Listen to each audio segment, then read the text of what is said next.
Hola, ¿qué tal? Bienvenidos a un nuevo encuentro de conversaciones de interés público, social, político y económico de estudiociudadano.cl.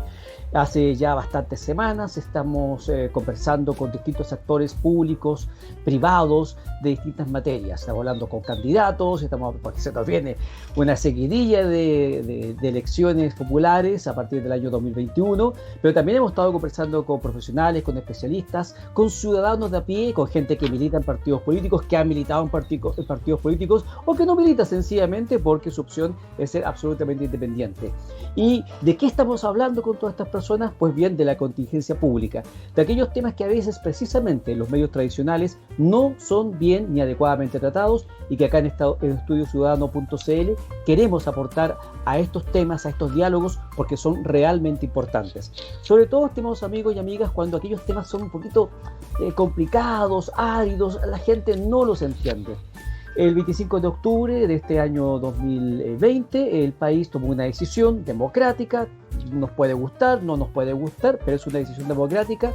El 50% más uno aproximadamente del padrón electoral salió a manifestarse y dijo que quería iniciar un proceso para una nueva constitución de nuestro país. Ese proceso va a revisar lo que tenemos, seguramente, yo espero que se revise lo que tenemos, y plantear quizás nuevos paradigmas, nuevas ideas, tal vez votar algunas, crear otras, en fin. Hay todo un proceso por venir y ya seremos testigos de los temas que ahí se discutirán. Uno de los temas que ha estado hace un tiempo rondando en la cabeza ya de los especialistas, más que nada, ¿no?, del ciudadano común de a pie, es el tema del Banco Central, que no es un banco cualquiera, que no es como los bancos a los cuales usted le va a pedir plata, sino que es una institución del Estado que es autónoma, que hoy día su principal orgánica está dada en la actual constitución política. Algunos se preguntan si va a quedar o no va a quedar en la próxima constitución. En fin, para hablar del Banco Central, para hablar de sus funciones y otros temas relacionados, es que ha aceptado la invitación de Estudio Ciudadano el abogado Pablo Cánovas Silva, con expertise en temas tributarios y derecho civil, según me ha contado. Bienvenido, Pablo, a esta conversación de Estudio Ciudadano. Te agradezco que hayas aceptado esta convocatoria. Hola Alejandro, mucho gusto. Un placer cooperar en lo que se pueda, ojalá haciendo lo más claro posible, porque tal cual tú dices, estos temas son áridos. Sí, son bastante áridos. Cuando se estudia en la universidad, en las clases de economía, las clases de derecho, en fin, el derecho económico para los abogados parece que no es no son temas muy agradables. Me gusta el civil, penal, pero cuando empezamos con los temas económicos y cuando más nos vamos a los temas tributarios, ay, ay, ay, pobrecitos como sudan la gota gorda. Pablo, Así es. ya lo dije, el Banco Central es una institución importante. De hecho, los expertos dicen que este Banco Central que tenemos hoy día es muy importante, es muy profesional, es una institución que sirve mucho. Sin embargo, la gente no tiene idea de qué es lo que es el Banco Central y cuáles son sus funciones. Para partir de esta conversación, entonces, ¿nos puedes tú dar un barniz y decirnos en palabras sencillas que todo el mundo entienda en lo posible qué es y para qué sirve el Banco Central de Chile? Ya. Bueno, el Banco Central es una institución autónoma. Eso significa que como tal no está recibiendo órdenes, sino que más bien depende de ella misma. Esta institución, básicamente, su función es regular lo que se llama la masa monetaria. ¿Y qué es la masa monetaria? Tiene varias manifestaciones, pero es la cantidad de dinero que hay en la economía. Ahora, ¿por qué es importante regular esto de la cantidad de dinero en la economía? Porque la cantidad de dinero que hay en la economía depende de los precios de las cosas. Si en la economía hay mucho dinero, las cosas suben. Y si hay bajo dinero, las cosas bajan. Ahora, esto puede ser un poco difícil de explicar, pero es porque nosotros, cuando trabajamos, el dinero es un bien, compramos dinero y nos pagan con dinero. Si hay harto dinero en la economía, yo puedo pedir más. Por eso que los precios suben. Y si hay poco, puedo pedir menos, por lo mismo los precios bajan. O sea, esto Es se lo mismo. relaciona con la oferta y la demanda. Exactamente. Está regulado como se puede regular el pan, regular la benzina, se regula la misma regla. La única particularidad del dinero es que sirve para adquirir otros bienes. Es un bien que sirve para intermediar, pero está regulado por las mismas reglas que cualquier otro bien.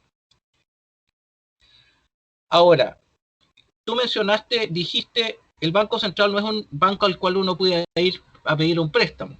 Y eso es muy interesante lo que dijiste, porque el motivo por el cual se instaló en la Constitución el Banco Central es porque a menudo los gobiernos le pedían préstamos. No un ciudadano común, pero el gobierno le puede pedir un préstamo. ¿Y cómo lo hace? Le emite algún documento para que el banco se lo pague. ¿Y qué es lo que pasa con eso? ¿Cómo le paga el Banco Central? Si no es un banco de depósitos. El Banco Central, como regulador de la masa monetaria, puede emitir. Y le paga emitiendo dinero, aumentando la masa monetaria. Y eso redunda en un proceso muy serio para la ciudadanía, que es la llamada inflación, donde las cosas empiezan a subir, pero los sueldos no suben. Por lo cual, Pablo, en el fondo, sí. Para que entendamos, cuando tú hablas ¿Sí? de ese concepto de emitir, eso significa hacer más billetes, imprimirlo. Imprimir plata, tal cual. La diferencia con lo que podría hacer uno en su computadora es que uno lo mete en preso y en el caso del Banco Central no lo mete en preso. Ya. Por lo mismo, hace plata. Y eso,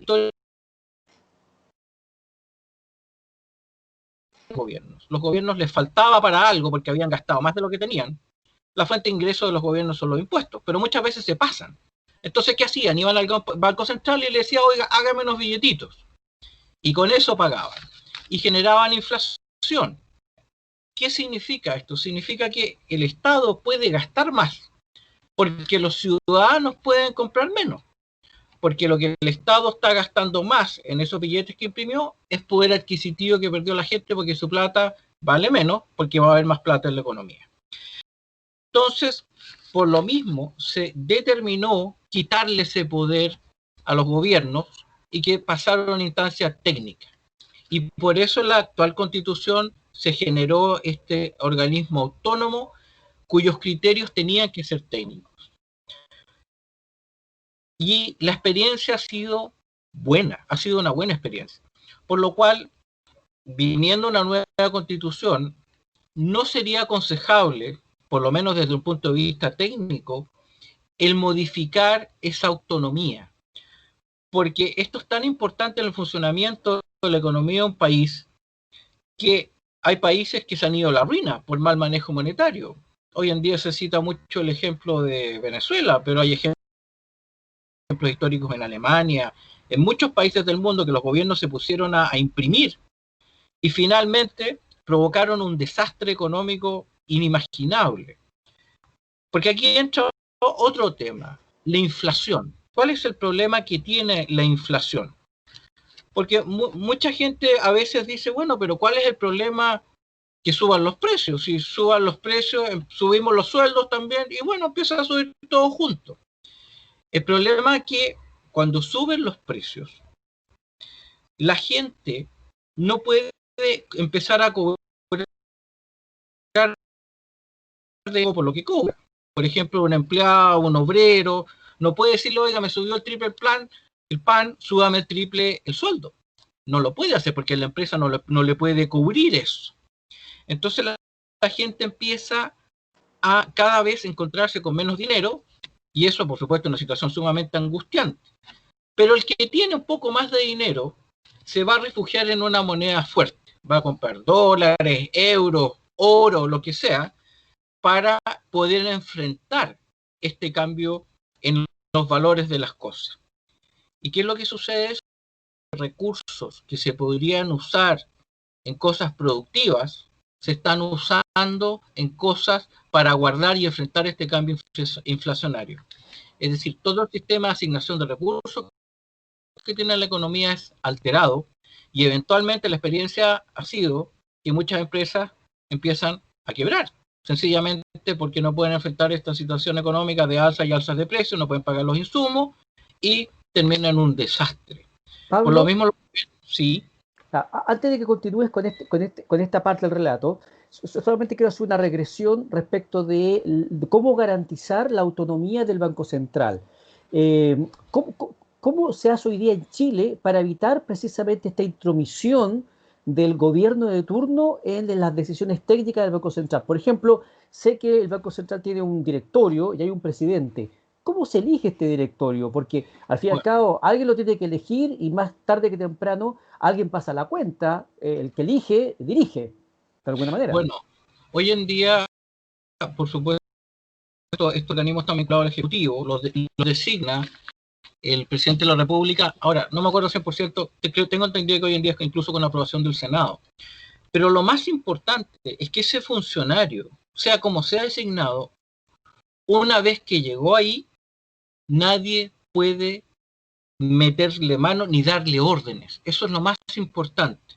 Por supuesto, podrán conversar con él, podrán darle sugerencias, podrán haber reuniones económicas, pero finalmente la decisión de imprimir, de no imprimir, y además que el Banco Central tiene mecanismos para subir o bajar las tasas de interés de la economía.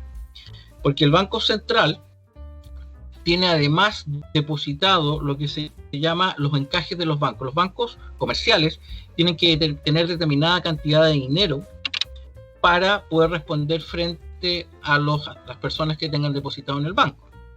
Entonces, si el Banco Central quiere retirar dinero, puede subir el encaje, por ejemplo.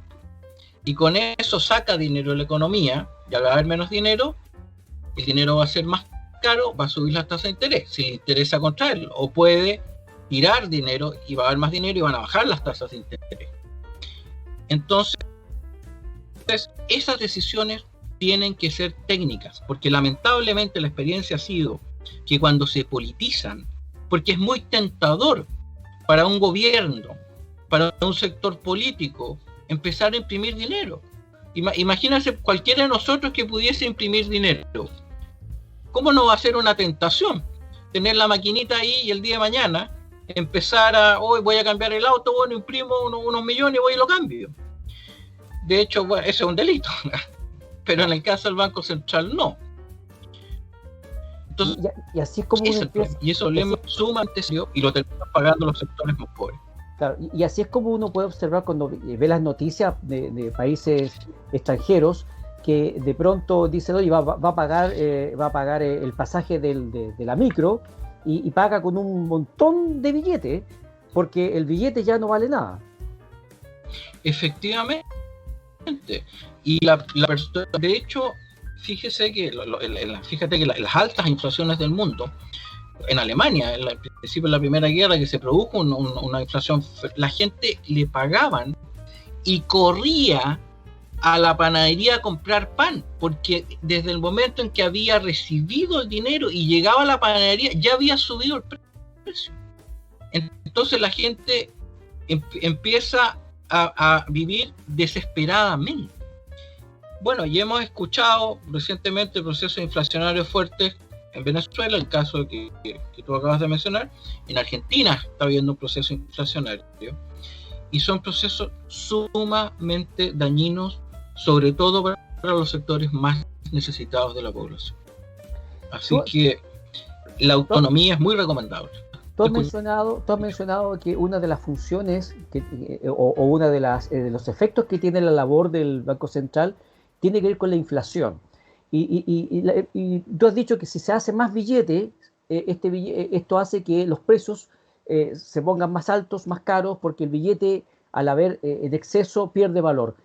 ¿Cómo cómo hacemos el proceso contrario? ¿Cómo hacemos que el dinero tenga valor? Porque también tú dijiste que hablaste de que se terminan algunos refugiando en las monedas extranjeras, lo que los economistas dicen, las monedas más duras. Entonces, pero uno mismo observa, por ejemplo, el otro día estaba viendo noticias de Argentina, de que el cambio argentino, hice así rápidamente la conversión, y para comprar $1 en Argentina, hasta hace unos días, se requerirían aproximadamente 1.500 pesos chilenos. Sin embargo, en Chile nosotros necesitamos, ¿cuánto? 700 pesos para comprar $1. ¿Cómo se hace entonces para que la moneda de un país, en el caso del peso chileno, tenga más peso en la economía tanto nacional como en la economía internacional? Bueno, la forma es Así como si hay mucho dinero, los precios suben, si hay poco, los precios bajan. Entonces, hay un punto de equilibrio entre la producción de bienes en una economía y la cantidad de dinero que se está emitiendo. Cuando se emite porque sí y la economía no ha crecido, eso se llama emisión inorgánica y ahí suben los precios. Esa es la impresora, También, la simple claro, esa es impresora. la impresora. Y la otra es a veces retirar, por ejemplo, que el banco suba la tasa de interés y con eso la gente va a ir a depositar y retira dinero a la economía y así obtiene que su moneda se fortalezca. Ahora, esto de tener una moneda fuerte es sumamente importante porque hay bienes que nosotros necesitamos comprar afuera. Por ejemplo, nosotros importamos petróleo. Chile no es un productor de petróleo, necesitamos petróleo, ¿no?, para nuestras industrias, para nuestra locomoción. Entonces, una moneda fuerte permite comprar a buen precio. Una moneda débil nos va a salir cada vez más caro porque nuestro dinero vale menos. Entonces, de eso depende nuestra relación con todo el mercado internacional. Por lo cual, tener una moneda fuerte o una moneda, o por lo menos que corresponda a nuestra economía y que muestre estabilidad, es muy importante. Y ahí el Banco Central tiene un papel vital. Ahora, Y es un... Sí, te escucho. en ese contexto, ¿qué pasa con las personas que tienen bajos ingresos? Por ejemplo, la gente que vive de las pensiones.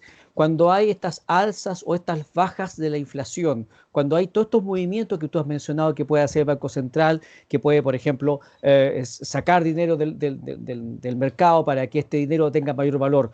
¿Qué pasa con una persona, por ejemplo, que recibe una pensión y se la pagan en pesos y habitualmente no recibe muchos reajustes, sino que estamos hablando de valores que recibe mensualmente en forma bastante estable y pareja? Lo mismo pasa con los sueldos. En general, los sueldos se negocian una vez al año, eh, a veces por algunos índices como el índice de precio al consumidor, precisamente el IPC, otras veces hay otra forma de negociación, pero no todo el mundo le sube el dinero, para dicho, las remuneraciones ni las pensiones con rapidez. ¿Cuáles son las mejores medidas que puede tomar un gobierno, un país responsable para proteger a estos sectores que en general no tienen tan altos ingresos?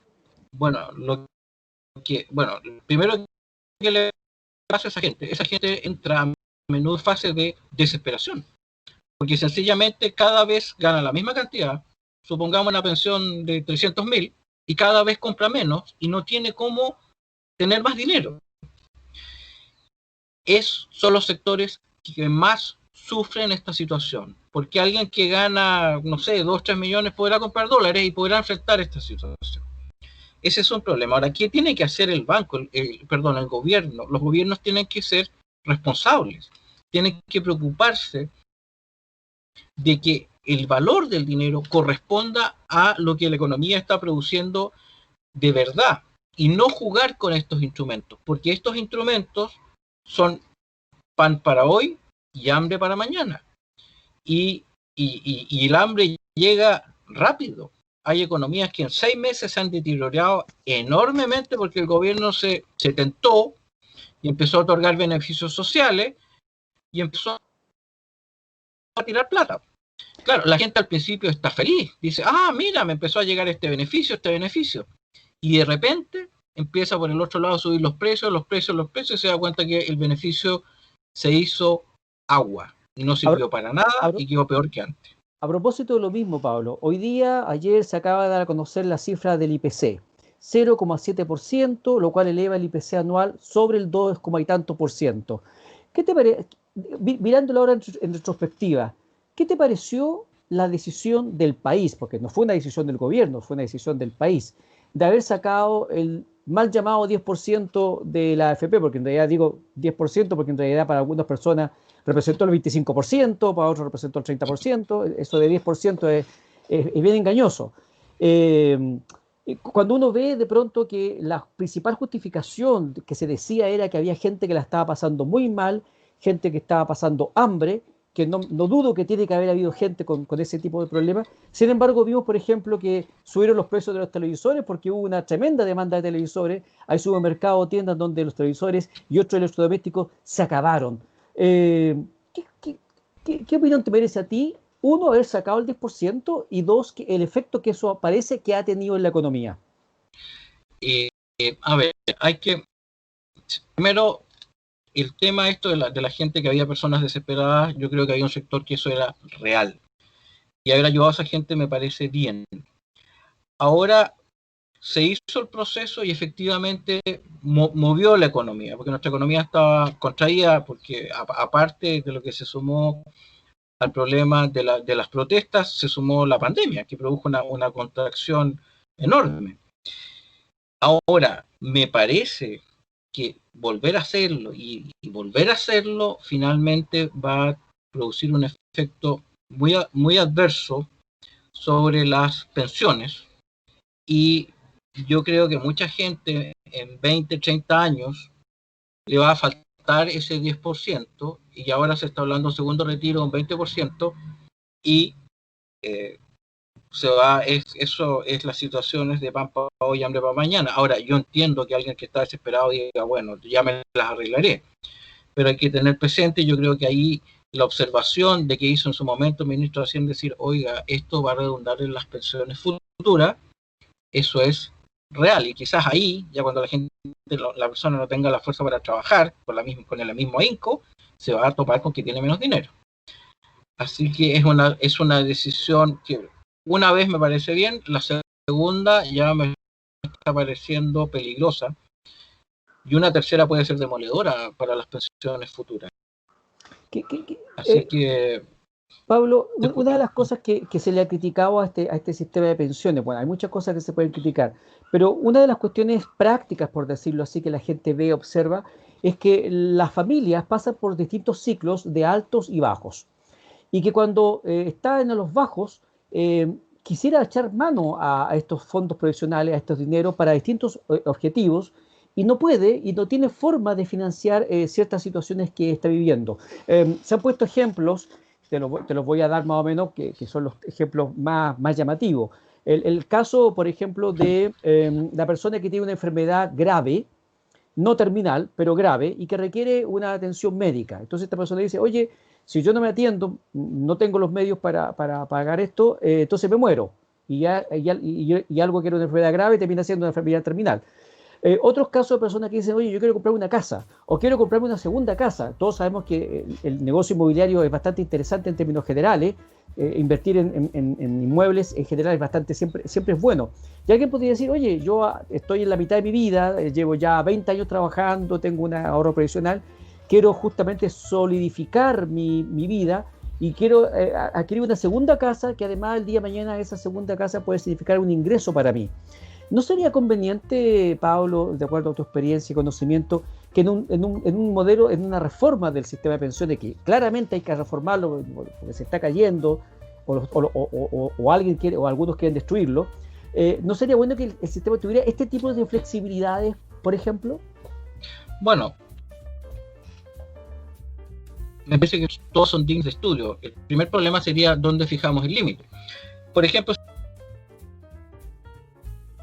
si alguien toma una casa con este dinero y se me significa tanto hoy en día, y lo hace, bien, pero tuvimos recientemente la experiencia en el Perú, que la gente retiró y no hizo eso, sino que se gastó la plata, y ahora el gobierno peruano está midiendo que va a tener que hacerse cargo de las pensiones de esas personas. Entonces tendría que ser una cosa sumamente controlada. Ahora, yo entiendo el tema de una enfermedad terminal, también podría ser algún tipo de tratamiento, lo único que no habría que contemplar, eso por supuesto que sí, pero con condiciones sumamente controladas, porque lamentablemente nuestras sociedades no tienen cultura de ahorro, y como no tienen cultura de ahorro incorporada, y ese es un tema que probablemente con los años vamos a tener que nosotros aprender. Ahora, muchas veces no se ahorra porque no hay suficiente ingreso, y otras veces porque la gente no lo tiene incorporado. Hay otros países donde recibo y se va el 5 o el 10% al banco y no se toca,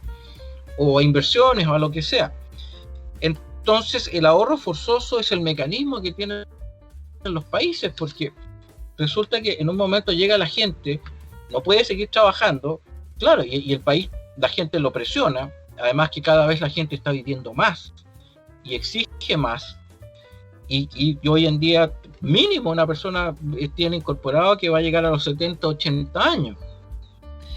Y bueno, ¿qué va a hacer el Estado ahí en esa situación? Por eso se buscan distintas soluciones. Ahora, una es este mecanismo que tenemos nosotros, que se le achacan, por ejemplo, lo que tú mencionas, el problema laboral. El problema laboral no es problema del sistema de pensiones. El sistema de pensiones dice, señor, usted me pasa la plata, yo se la hago rendir. Y en eso ha funcionado. Tenemos un problema en el mercado laboral, un problema serio, que ahí, por supuesto, tenemos que ver cuáles son las soluciones legales y sobre todo económicas para lograr que el mercado laboral funcione mejor, porque culturalmente nosotros tenemos mucha fe en las leyes. Pensamos que por ponerle una ley se va a solucionar. Y eso no es así, porque la ley funciona dentro de un contexto. Yo puedo hacer una ley donde diga que todo el mundo va a ganar 10 millones de pesos, pero va a ser un hermoso papel. Porque si las empresas no dan para producir esa cifra, no se va a pagar nomás. Que mucho lo digan los papeles. Entonces tenemos que funcionar más bien sobre las estructuras económicas que den estabilidad. Y a propósito del rol de las empresas, Pablo, ¿qué te parece a ti el efecto que ha tenido históricamente este fenómeno que ocurrió durante tantos años? Hoy día sigue ocurriendo, pero parece que menos, esta situación donde los empleadores retenían las cotizaciones previsionales, las declaraban y después nunca las pagaron nunca las pagan. Situación que todavía se sigue dando, parece que en menor medida. ¿Tú crees que también que hubo una falla grave en el modelo instalado en Chile? Bueno, claro, cuando se hicieron las proyecciones, pues mucha gente cita, miren lo que dijeron, que todo íbamos a jubilar con un 100% del sueldo, etcétera, se hicieron en base a que todo el mundo recibía sus cotizaciones todos los días. Ahora, yo trabajo a nivel medio, yo conozco la realidad de las pymes, y muchas veces se da la imagen poco menos que el empleador es un monstruo que guarda esta cotización y se va al Caribe. No es así, a veces las empresas no pueden nomás. O otras veces sí pasan esas situaciones donde el empleador no quiere. Además, a menudo los empleados también le dicen, oiga, póngame una que me paga menos y así recibo más sueldo.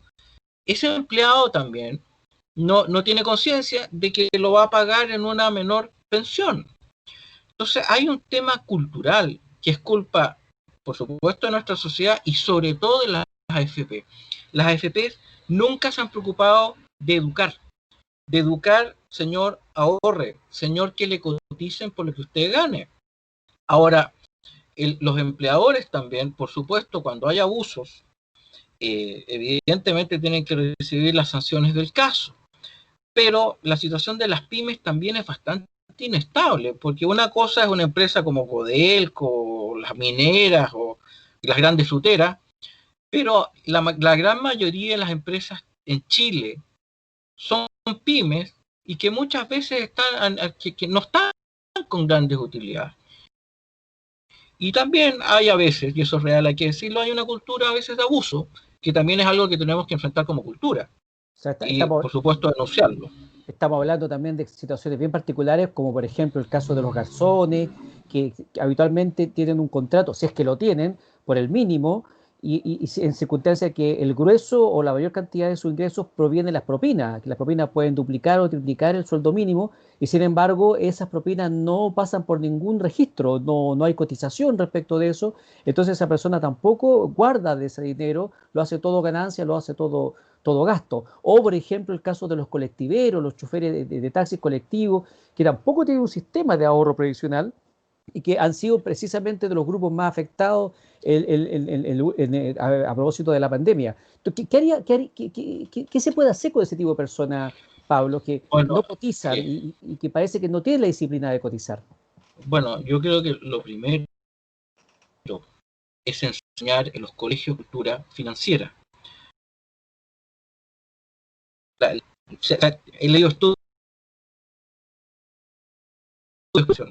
no tiene la menor idea de todas estas cosas que estamos hablando. A pensar que eternamente vamos a poder trabajar y de repente ya estamos viejos y no tenemos la misma energía o nos enfermamos. Hay un tema cultural muy, muy fuerte. Ahora también ¿qué se podría hacer ahora? Es generar incentivos para ahorro, en alguna medida, porque los seres humanos nos mueven por incentivos. Generar algunos mecanismos para que los colectiveros, por ejemplo, digan, mire señor, usted, esto me estoy imaginando, digamos, diciéndole, mire, si usted ahorra tanto de su dinero, la patente va a ser un poco más barata. Ese tipo de cosas, que son maneras de incentivar e ir generando la cultura. Porque cuando la persona siente que tiene un precio, que tiene un premio a cambio, lo hace, tiene un incentivo económico. Porque y nosotros, lamentablemente, no sé, es una cosa latinoamericana, no sé dónde vendrá, si de lo español, y ya lo dije, pero lo repito, tendemos a pensar de que con las leyes vamos a solucionar el problema. Y la verdad es que esos son cambios culturales profundos que hay que producir a través de campañas y políticas y sobre todo de incentivos para comportarse de tal o cual manera. Que la persona finalmente le nazca solo, porque si el hijo ve que el padre ahorra, el hijo va a ahorrar también, probablemente, importante. Y por ahí yo creo que va más bien el tema. Buscar Pablo, mecanismos de incentivar a la gente a ahorrar. ¿Sí? claro, Pablo, se dice que la solución es una fórmula bastante antigua que ya se probó, pero parece que la gente tiene mala memoria. ¿Qué opinas tú sobre aquella propuesta de que en definitiva el problema previsional o las pensiones se resuelve a través de un sistema de reparto? ¿Es posible en Chile aplicar un sistema de reparto que sea exitoso? No, yo no lo creo posible. Y te voy a explicar por qué. Los ingresos que tienen los sistemas de pensiones son las cotizaciones, que es un porcentaje del sueldo, que actualmente 10%. En el sistema de reparto sube, es más alto. En Chile entre un 18 y un 25, un 26. Esa es una fuente de ingresos. Segundo, un aporte que a veces hace el Estado, que es lo que llaman el pilar solidario. Pero la mayor fuente de ingresos que hoy en día tienen las pensiones es la inversión que hace de ese dinero la AFP. Es el 70% del ingreso. Es decir, de cada 10 pesos que hay depositado en una AFP, 7 vienen de la inversión que hizo la AFP. Entonces, si nosotros pasamos al sistema de reparto, vamos a eliminar la mayor fuente de ingreso que tienen actualmente las. Y eso, la experiencia nuestra fue muy mala, porque antiguamente, como dices tú, la gente tiene memoria, o no sabe, porque fue hace muchos años, ni siquiera había nacido como la mayoría. Antiguamente uno se jubilaba pasado los 15 años de cotización, y se jubilaba antes, no tenía derecho a un peso, y tomaban su dinero y le pagaban la cotización al otro, y se quedaba en cero. Y teníamos un montón de personas que tenían que mantenerlo, los hijos y abuelitas y abuelitos que vivían en la casa y con pensiones de 5.000 pesos de hoy en día, de 10.000 pesos. Eso es lo que llevó al cambio del sistema. Y la otra situación que es muy, muy seria es que la gente está viviendo más. Cuando se hizo ese sistema, cuando se diseñó este sistema, las mujeres morían a los 65 promedio y los hombres a los 62. Hoy en día las mujeres están llegando a los 90 y los hombres a los 85 y tenemos el mismo periodo de trabajo. Y ese problema, la AFP, y lo va a tener el sistema de cotización individual, pero que además le va a faltar el mayor pilar de ingresos. Entonces, es una idea que puede sonar muy tentadora. De hecho, pensando incluso ya quizás viendo algo mala fe, algunos han insinuado que lo que se quiere hacer es tomar esas platas de las AFP, que ya se tomó el 10% y sacar el 90%, repartirlo, generar una sensación de bonanza y después las generaciones futuras se van a topar con la situación de que no hay plata para las jubilaciones y vamos a entrar en una situación dramática. Algo así fue lo que pasó en Argentina hace algunos años con los fondos provisionales de los adultos mayores. Bueno, ahí tienes el caso de un gobierno populista, que es un gobierno que puso a dar beneficios. Y en un momento no los pudo financiar, entonces tomó los dineros de la AFP y siguió dando los beneficios. Bueno, ahora resulta, y tengo casos muy cercanos, incluso mi madre está afectada por eso, porque por razones familiares tiene una pensión en Argentina y nunca le llegó. Y no le llegó no porque los argentinos sean malos, porque las plata sencillamente o se las robaron o la gastaron en otra cosa. Y la gente no está jubilando. No solo tengo una tía, hay varios casos. O sea, hoy día tiene un derecho, jubilación nomás. O sea, tiene un derecho que no lo puede ejercer. O sea, hizo todos los trámites, cumplió todos, invocó los tratados internacionales, se supone que la plata tenía que llegar, no llegó nunca. Entonces, eso es lo que pasa, y bueno, los gobiernos como no tienen plata no las pagan nomás, pues la gente dice, bueno, no voy a demandar, demande, pues si finalmente no hay donde cobrarse, no hay nomás. Perfecto. Entonces son temas sumamente delicados y que pueden tener efectos devastadores futuros. Exacto. Pablo, estamos en el último minuto de esta conversación que ha sido muy interesante realmente todo lo que nos has contado. Hablemos un poquito de soluciones o propuestas. Ya hemos dicho que el Banco Central es importante y me parece que dijiste que el Banco Central debe tener y mantener la autonomía y este carácter técnico que se le conoce hoy día. No sé si quieres agregar algo más respecto de eso, porque me gustaría que nos contaras si tú, con tu experiencia y conocimiento, tienes algunas propuestas que hacer para el futuro de las pensiones. Por ejemplo, hasta hace unos días, y parece que ya se dejó de hablar de eso, se estaba proponiendo aumentar en 1 o 2 puntos el IVA, el impuesto valor agregado, para que de esa manera, por la vía del gasto del consumo, todo el mundo ahorre, porque ya tenemos claro, parece que hay una indisciplina de parte de las personas, la gente no ahorra de mutuo propio, hay que obligarla a ahorrar.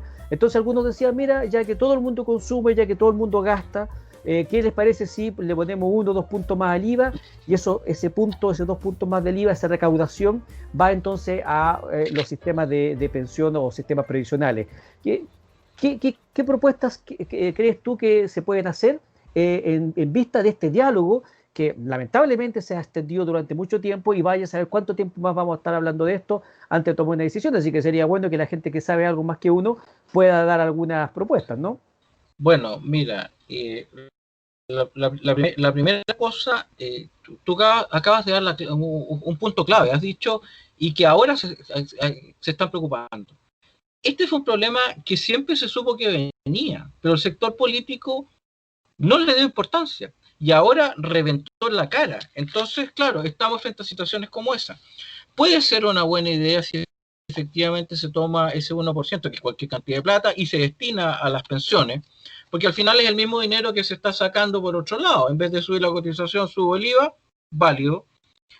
Hay que hacer, por supuesto, los cálculos monetarios, porque finalmente cualquier impuesto lo terminamos pagando todos. Pero, por ejemplo, hoy yo creo que una cosa que habría que enfrentar definitivamente, por impopular que sea, es aumentar la edad de jubilación. Porque, como decía, cuando se inventó este sistema, la gente, por ejemplo, una mujer moría a los 65 años. Y entonces, y jubilaba a los 60, por lo cual la pensión tenía que financiar 5 años. Hoy en día están muriendo a los 90, por lo cual la misma cantidad de años de trabajo tiene que financiar 30 años. Es imposible. Políticamente sé que puede ser muy impopular, pero que, ¿sabe, señor? Porque las personas, hoy en día una persona de 60 años, no es una persona de 60 años, de 50 años, es una persona, la gran mayoría está plenamente activa. Por supuesto, si la salud no da nomás, pero si se puede, aumentar la edad de jubilación. Después, otra cosa que yo creo que podría hacer es, cotización variable, porque las cotizaciones, yo creo que la AFP podría decir, ¿sabe qué más, señor? Si usted le va bien en sus inversiones, usted cobra la cotización, si le va mal, no la cobra. Como una manera, porque en los sistemas financieros, si yo soy exitoso, gano, pero si no soy exitoso, no gano.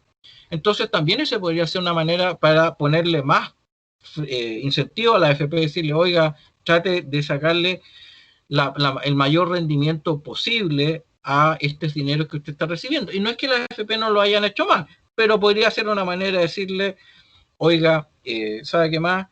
Trate de sacarle el jugo a todo este dinero. Otra cosa es flexibilizar el mercado laboral, que es un tema que lamentablemente por algún motivo cultural está teñido de negatividad. Pero muchas veces las personas tienen la posibilidad de trabajos mejores y ganar un poco más de dinero, y se quedan ahí porque tienen una jubilación comprometida. Por ejemplo, si se permitiera que esas cantidades se negociaran, porque esa persona podría irse a un lugar, por ejemplo, donde le ofrecen un mejor sueldo y tener una mejor cotización y por lo tanto una mejor pensión, pero no lo puede hacer por las rigideces en el mercado laboral. Y eso hay que enfrentarlo. De hecho, la pandemia nos mostró que perfectamente hay un sector de la población que puede trabajar desde la casa. Otros no podrán, otros no tendrán los espacios, pero algunos sectores sí. Entonces, bueno, ¿por qué no empezar a aprovechar esas situaciones e ir flexibilizando los mercados laborales para que las personas tengan distintas oportunidades de generar más ingresos? Otra cosa es subir la cotización. Efectivamente es muy baja. Un 10% de cotización en un país debe ser un 20%, se calcula. En un país europeo se dice que es un 30%. Ahora, un 30% es una locura porque los sueldos en Chile no son altos. Entonces, imagínense cualquier persona que le sacan el 30% del sueldo, yo creo que le da un infarto. Pero subirlo... Chile es uno de los que tiene, según la información que proviene de la OCDE, la Organización de Cooperación para el Desarrollo, Chile es uno de los países que menos carga de cotizaciones tiene dentro de los países de la OCDE. Claro, lo interesante del sistema chileno es que viene parte del ingreso por esta inversión que está haciendo la AFP en las platas, que la mayoría de los países que tienen sistemas de reparto, sobre todo los OCDE, resulta que esas platas no se están invirtiendo, se van aposando.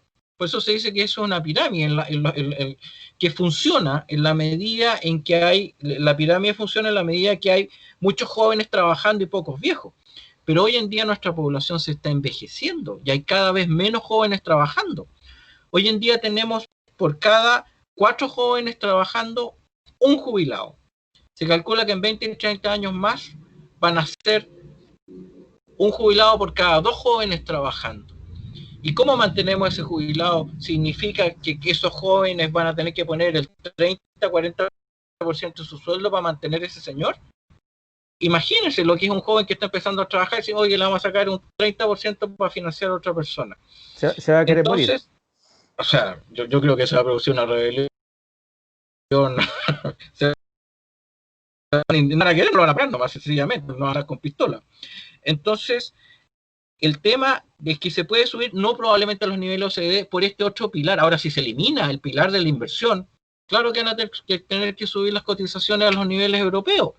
Pero resulta que hoy en día todos los sistemas de reparto están quebrados. Y eso ha provocado déficit fiscal, porque los países para financiar, ¿qué hacen? Se endeudan.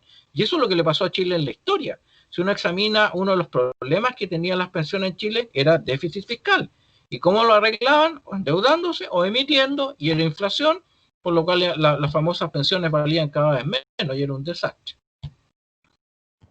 O sea, se nos viene complicado el asunto, Paulo, si es que no se toman las decisiones desde las perspectivas técnicas, económicas, y no solamente desde una perspectiva de política pública, social, porque, claro, de hecho, este mismo tiempo se ha estado diciendo de que el Estado tiene que gastar más, tiene que endeudarse más, pero resulta que ese endeudamiento tiene que salir de alguna parte. De hecho, con motivo de la discusión del presupuesto para el año 2021, ya el ministro Briones había señalado de que cada chileno tenía una deuda personal de 530.000 pesos hacia el futuro. Efectivamente. Entonces, claro, es fácil decir, oiga, endeudémonos más. Claro, no la estoy pagando yo en el presente, pero probablemente los que tengan que pagar esa deuda se van a indignar con nosotros y dijeron, oiga, pero ¿cómo no pensaron? Con la tremenda carga que recibía el país.